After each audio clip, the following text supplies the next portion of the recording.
So எல்லாருக்கும் வணக்கம். Again Banu real life ஜர்னியில் உங்கள் எல்லாரையும் பார்க்குறதுல சந்தோஷம்.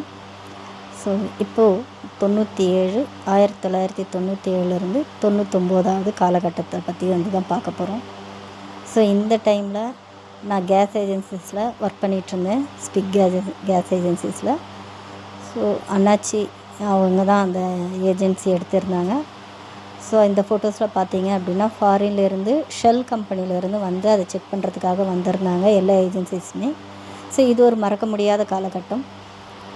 இந்த காலகட்டத்தில் நான் கற்றுக்கிட்ட ஒரு விஷயந்தான் இன்னை வரைக்கும் கிட்டத்தட்ட ஒரு 35 வருட காலமாக என்னை வந்து ஒரு லெவலில் கொண்டு வந்து நிறுத்தியிருக்கு. ஏன் அப்படின்னா, இந்த இடத்துல நான் ஒர்க் பண்ணும்போது என்னுடைய வருமானம் 750 ரூபா. அப்போது கம்ப்யூட்டர்ஸ் வந்துட்டு வந்த டைமு. ஸோ நிறைய வந்துட்டு இன்ஸ்டியூஷன்ஸ் வந்திருந்தது. ஸோ அந்த இடத்துல வந்துட்டு நான் இந்த சம்பளத்தை வச்சு வீட்டுக்கும் கொடுத்துக்கிட்டு ஈவினிங்கில் கம்ப்யூட்டர் கிளாஸ் ஒன் ஹவர் போய் படிப்பேன். அந்த இடத்துல வந்துட்டு நான் படித்து இருக்கும்போது எனக்கு கோடிங் வந்துட்டு ரொம்ப பிடிச்சிருந்தது. நான் ரெடி பண்ண ஒரு ப்ராஜெக்ட் என்ன, அந்த கிளாஸை வந்துட்டு நான் வின் பண்ணுறதுக்காக ரெடி பண்ணது என்ன அப்படின்னா, C++ல் வந்துட்டு டாக்டர்ஸுக்கான ஒரு ப்ராஜெக்டை ரெடி பண்ணியிருந்தேன். சாஃப்ட்வேரு என்ன அப்படின்னா, வர பேஷண்ட்ஸு அவங்களுடைய ரெகுலராக வந்து வராங்க அப்படின்னா அவங்களுடைய டீட்டெயில்ஸை வந்துட்டு அந்த சாஃப்ட்வேரில் ஃபீட் பண்ணி வச்சிட்டோம் அப்படின்னா நெக்ஸ்ட் டைம் வரும்போது அவங்கள கேட்காம நாமளே டாக்டர்ஸே வந்து பார்த்துக்கிட்டு அவங்களுக்கு என்ன ட்ரீட்மெண்ட் கொடுத்தாங்க, என்ன டேப்லெட்ஸ் கொடுத்துருக்காங்கன்றத அந்த இடத்துல பார்க்க முடியும் அப்படின்றதுக்காக ஒரு சாஃப்ட்வேரை வந்துட்டு ரெடி பண்ணியிருந்தேன்.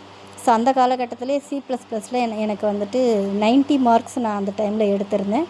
உண்மையாகவே அந்த ஒரு விஷயந்தான் இன்னை வரைக்கும் என்னை கொண்டு வந்துக்கிட்டு இருக்கு. எனக்கு அந்த டைமில் கிடைச்ச விஷயங்கள் ரொம்ப சந்தோஷத்தை கொடுத்த ஒரு விஷயம்.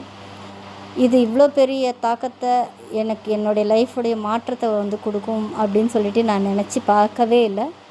ஸோ அது வந்துட்டு அடுத்தடுத்த காலகட்டத்தில் வந்துட்டு அடுத்தடுத்த நாளில் வந்துட்டு அதை பற்றி நான் சொல்கிறேன். நீங்கள் யாராவது வந்து இது மாதிரி ஜாபுக்கு போயிட்டே அந்த காலகட்டத்தில் 97 99ல் யாரெல்லாம் ஜாபுக்கு போயிட்டே படிச்சிங்கன்றதை கமெண்ட்டில் சொல்லுங்கள் ஃப்ரெண்ட்ஸ். Thank you to all.